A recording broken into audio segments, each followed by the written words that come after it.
Oi, gente lindas, maravilhosas, tudo bem com vocês? Bom dia.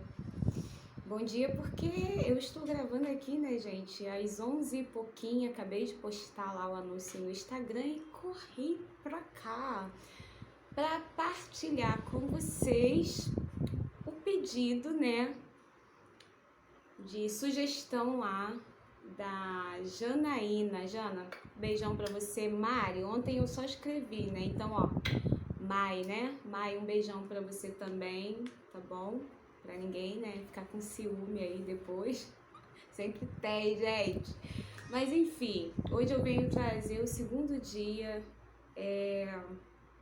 Eu espero ser o mais clara, sabe, que eu puder. Eu espero isso de mim. Eu quero ser o mais clara possível. E o pedido da Jana foi esse aí, gente, ó.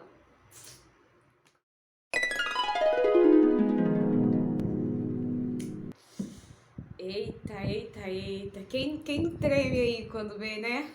Vontade de Deus. Porque assim, quem teme ao Senhor, gente, tendo uma vida no altar ou não, quem teme ao Senhor quer viver a vontade de Deus, sabe? Então, eu vou falar com base bíblica, que é o que eu vivo, é a experiência que eu tenho, mas eu quero muito que abrange um todo, sabe? Seja você que foi chamado para ser um gari, seja você que foi chamado para ser um faxineiro, seja você que foi chamado para ser um ministro de louvor, seja você que foi chamado para ser um médico, uma enfermeira, não importa. O que eu quero deixar bem claro aqui é o que a Bíblia fala a respeito de chamado. E para falar chamado, vontade de Deus, tá? E para falar de vontade de Deus, eu confesso para vocês que não foi fácil para mim, que não tem sido fácil para mim e com certeza não foi, não é e nunca será fácil para vocês. E isso eu quero mostrar para vocês aqui, ó, com base bíblica, gente. Por que com base bíblica? Porque é essa palavra aqui. Gente, eu tô cheia de cola, ó. Tô com cola aqui. Tô aqui, ó. Então, por que com base bíblica? É sem corte, né, gente? Então aguenta aí, tá? Porque o que eu vivo é a minha verdade, entendeu? A Bíblia, eu me baseio, a minha vida é baseada na Bíblia. Então, se tiver fora da Bíblia, eu nem quero, tá? Então, assim, Jana, vamos lá, querida, abre a sua Bíblia aí. Em Mateus, eu vim pelo Evangelho de Mateus, tá? Apesar de outros, os evangelhos falarem também. Mas eu vou me basear aqui em Mateus. Mateus, capítulo 26, versículo 26, do 36 ao 46. E pode ser que eu leia algumas coisinhas a mais, mas vamos lá. Jesus no Getsemane.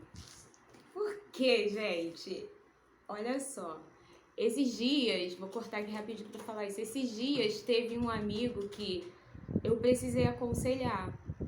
E para quem me conhece, os meus amigos, os que me pedem conselho, sabe que eu sempre mergulho na Bíblia, não tem pra onde correr. Comigo, assim, quer conversar? Eu vou te mostrar com base bíblica, entendeu?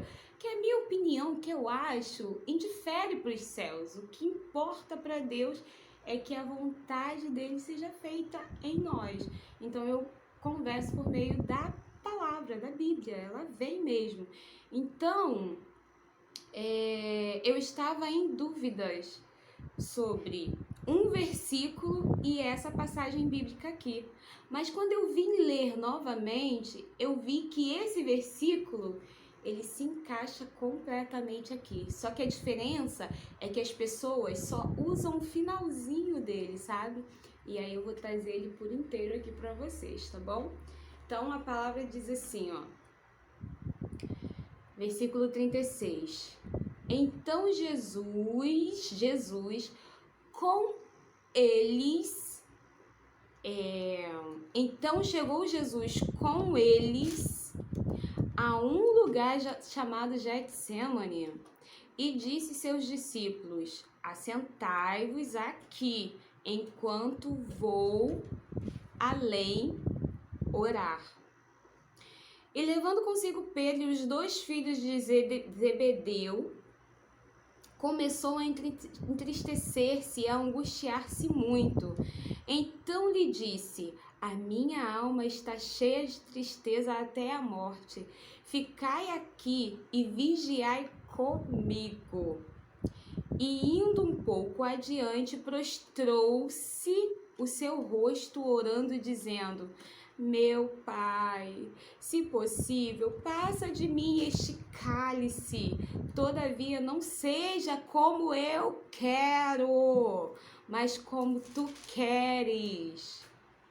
E voltando para os seus discípulos, achou-os adormecidos, e disse a Pedro, então disse a Pedro: então, nem uma hora pudeste vigiar comigo? Vigiai e orai, para que não entristeçais, para que não entreis em tentação. Na verdade, o espírito está pronto, mas a carne é fraca. Indo segunda vez, orou, dizendo: meu Pai, se este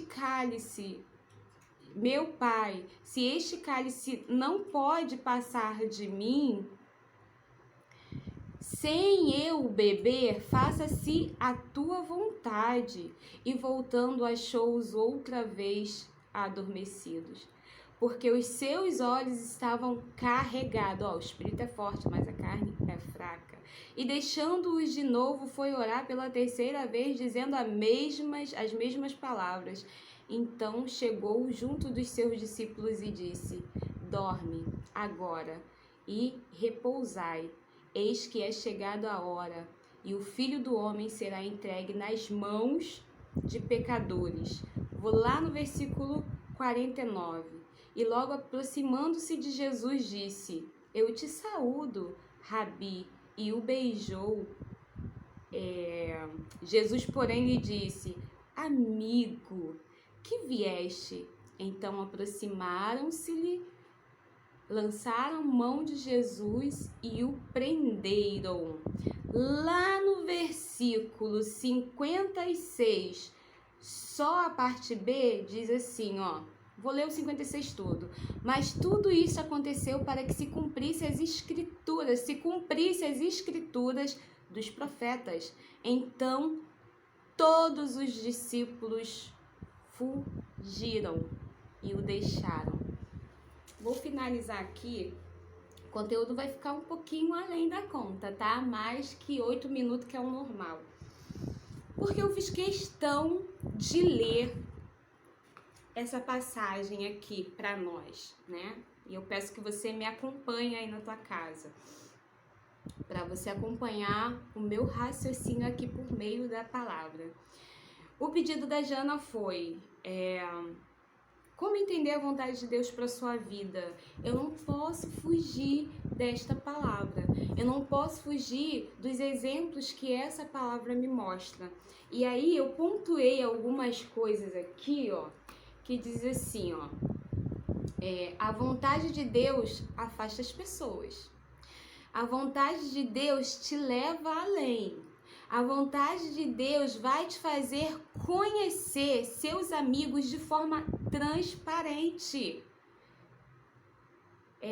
Ou seja, a capacidade até onde cada um dos seus amigos podem ir. Anotei aqui também, que a vontade de Deus, ela é confrontante. Então, resumindo tudo, Janaína, a vontade de Deus vai me trazer dores. A vontade de Deus vai me deixar com medo, eu vou sentir medo. A vontade de Deus pode me levar a uma depressão. A vontade de Deus vai fazer com que eu queira fugir, com que eu queira correr, sabe?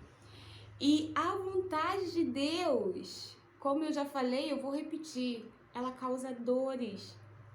Por quê? Porque viver a vontade de Deus é viver alinhado ao que os céus, ao que Deus tem para mim. E aquilo que Deus tem para mim pode me constranger. Isaías vai andar, acho que 2 anos, com as nádegas de fora, porque era a vontade de Deus. Deus queria falar com o povo, sabe? A vontade de Deus fez com que o apóstolo Paulo fosse picado por uma víbora. Gente, ser picado por uma víbora, o cara sentiu dor, doeu, sabe?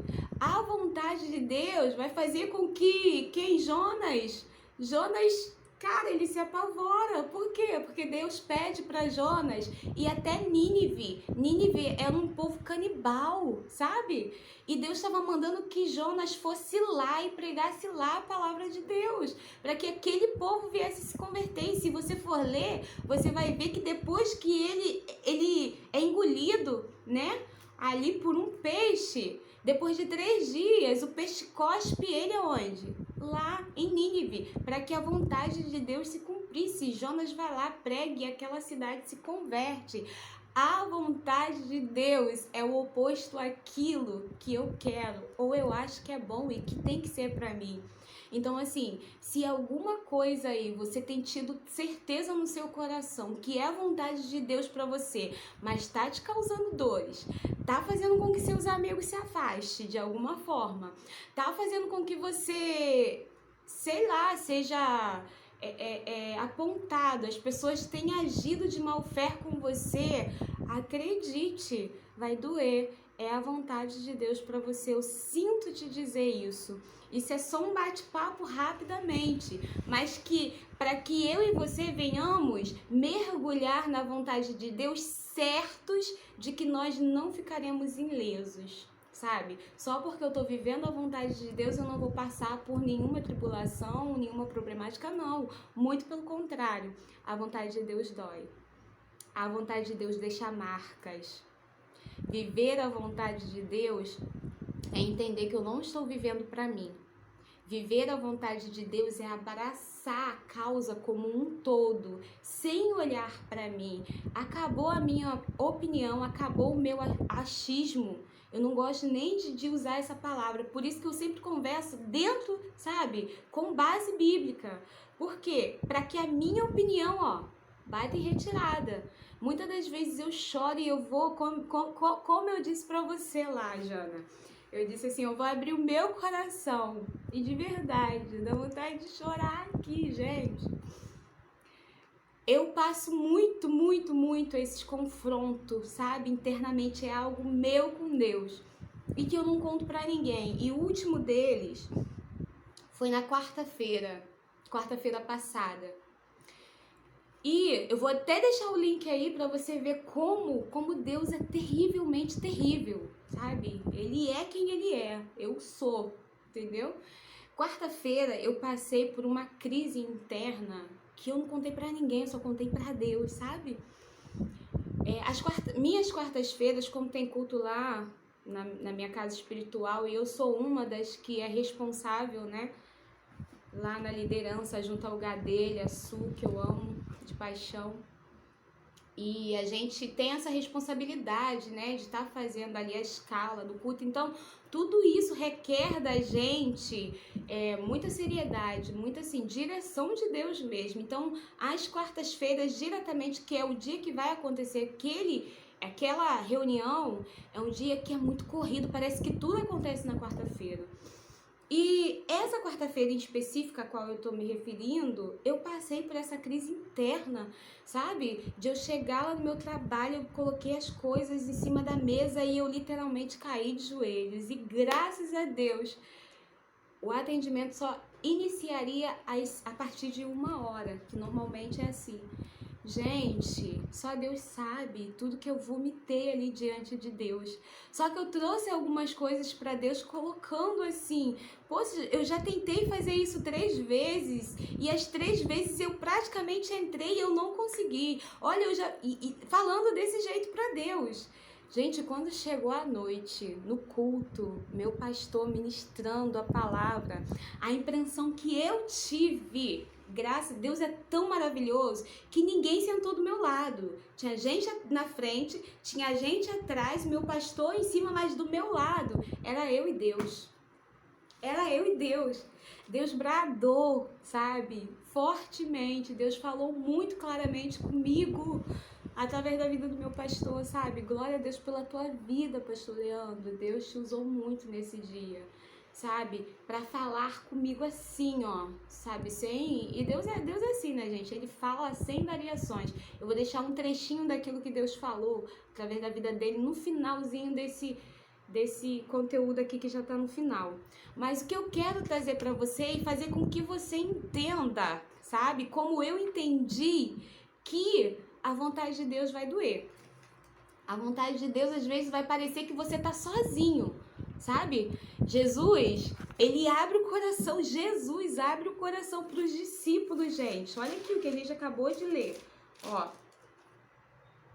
Lá no versículo 38, então lhe disse: a minha alma está cheia de tristeza até a morte. Ficai aqui e vigiai. Jesus está rasgando o coração dele. E sabe, como eu comentei com vocês, a vontade de Deus vai fazer com que você perca amigos, sabe? No caso de Jesus aqui, ele não perdeu, ele ganhou esses amigos. Porque o propósito de Deus, sabe? O próprio Jesus, ele alinhou a vida dele completamente a cumprir o querer e a vontade de Deus. E nós precisamos aprender muito com Jesus, sabe? Quando as pessoas falham com a gente, sabe o que a gente faz? A gente não quer mais saber dessas pessoas. A gente quer abrir mão dessas pessoas. E Jesus vai nos ensinar que não é para abrir mão delas. Quando esse tipo de coisas acontece, é só para nós conhecermos até onde o seu amigo, sua amiga pode ir com você nesse propósito que Deus tem com você. Então para de culpar as pessoas, sabe? Para de abandonar as pessoas, para de abrir mão de pessoas, não abra mão de pessoas. Lá no último versículo que eu li com vocês, a gente vai ver que não ficou nenhum no momento em que Jesus mais precisava. Mas quando Jesus ressuscita, sabe quem Jesus vai procurar? Seus discípulos. E isso me ensina muito, sabe? Então, independente de como as pessoas têm falhado com você, essa aqui é uma aspas aí abrindo para você entender, não é para você abandonar ninguém, não. Você só precisa entender que nem todo mundo vai poder estar com você. E Jesus vai ensinar isso aqui pra gente. E eu quero finalizar lá em Romanos. Eu ia iniciar essa nossa conversa em Romanos, no capítulo 12, versículo 2. Vamos lá, Cíntia, que o tempo tá rolando. Romanos, fugiu da minha Bíblia não, tá, gente? Tá aqui, ó. Logo depois aqui dos Evangelho, Atos, Romanos. Ó, o tempo, mulher. Fica aqui comigo, não sai daqui não, fica aqui, ó. Versículo 12. Aí, ó, as pessoas conhecem... Elas só leem assim, ó. Vamos lá.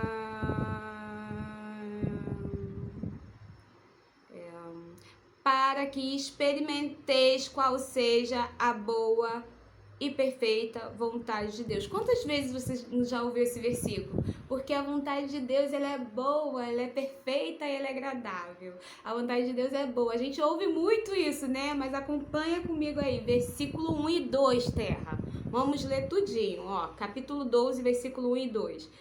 Rogo-vos, pois, irmãos, pela compaixão de Deus, que apresenteis os vossos corpo em sacrifício vivo, meu Deus, santo e agradável a Deus, que é o vosso culto racional. E não vos conformeis com este mundo, mas transformai-vos pela renovação do vosso entendimento, para que experimenteis. Primeiro, você vai ter que se doar por inteiro. Para viver a vontade de Deus, você só vai conseguir se você se lançar, se jogar. Entender que você vai ter que ser loucamente apaixonado, sabe? Pela causa da cruz. Primeiro ponto é esse. E o segundo ponto é entender que você está se doando por inteiro, sabe? É você por inteiro, não é só a metade. É imitar Jesus, é se dar por inteiro, como diz uma certa canção aí, entendeu? E aí sim, finaliza, ó, para que depois que você faz isso, você vai experimentar qual é a boa, agradável e perfeita vontade de Deus para tua vida. Então, para de ficar pintando um mundo colorido, achando que você vai viver a vontade de Deus lá no lindo país, mundo lá das maravilhas, que você não vai, eu não vou, ninguém vai. A vontade de Deus, a boa, agradável e perfeita vontade de Deus é essa, para minha vida e para você. Então, esse foi mais um conteúdo aí que eu vou parar por aqui, gente. Que Deus abençoe muito a sua vida. Fica aí com um trechinho aí desse dia que Deus rasgou o céu para falar comigo, para dizer: ei, minha filha, tava onde? Eu me senti, gente, Jó. Eu me senti Jó, quando Deus pergunta pra Jó: tava onde, querida? Ou querido, né? Quando eu estava lá, criando todas as coisas, formando. Tu tava onde, Jó? Quem era você? Cíntia, tu tava onde, querida? A gente conhece, ou seja, a gente só enxerga, né, alguns metros, né, um distanciamento. Deus vê tudo, Deus sabe tudo, Deus sabe todas as coisas. Então descansa aí, vive a boa, agradável, perfeita vontade de Deus em tudo, tá bom? Seja pro que você tenha sido chamado, se é vontade de Deus, viva, pague o preço e permaneça, porque fiel é Deus. Ele te chamou e Ele me chamou para cumprir, e Ele não vai deixar pela metade. Então, aí para pensar, tem coisas que fogem do nosso poder, e a gente acha que por causa de sermos justos, de sermos fiéis, de sermos filhos de Deus, nós estamos predispostos a passar por grandes dificuldades. O mesmo Deus que fez José sonhar é o mesmo Deus que permitiu o processo da expulsão no meio dos seus irmãos. O mesmo Deus que o fez sonhar e disse: eu vejo todos da tua casa se dobrando diante de você. É o mesmo Deus que permitiu ele ser vendido numa caravana para escravo. O problema é que a gente quer olhar Deus somente quando ele nos fala, né? Mas deixa eu dizer uma coisa, pela palavra: todas as coisas cooperam para o bem daqueles que amam a Deus e aprenderam a o seu propósito. Quando ele foi vendido, para ele tristeza, para Deus propósito. Deus estava preparando alguém para o governo. Quando Deus prepara alguém para uma grande obra, Deus vai permitir que ele passe por coisas que outros, quando passarem, vão desistir. Mas aquele que tem propósito não desiste. Não, irmão, não deve terminar esse tempo. José foi vendido